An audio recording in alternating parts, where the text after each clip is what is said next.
बाकी एकच सांगतो तुम्हाला, गिदड की मौत आती येतो शेर का तरफ भागताय.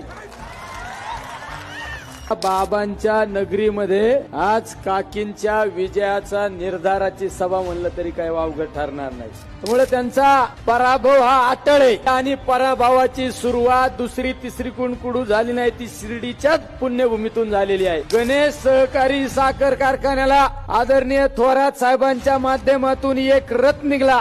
त्या रथाचं नाव आहे जगन्नाथाचा रथ आणि त्या रथाचे ड्रायव्हर आदरणीय बाळासाहेबजी थोरात. त्या रथाचा नारळ फुटला श्री गणेश सहकारी साखर कारखान्याच्या निवडणुकीचा. प्रत्येक गोष्टीचा शुभारंभ करीत असताना आपण गणपती बाप्पाला नारळ फोडतो, तसा त्यांचा तिथं नारळ फुटला आणि तसाच रथ परिवर्तनाचा रथ कुठं आला, नगर दक्षिण मध्ये. मग पुढे रथ आलं, त्या रथात मी बसलो, तिथं पण त्या रथात मी बसल्यानंतर तिथं पण नारळ फुटला विजयाचा आणि आता तो रथ तसाच पुढे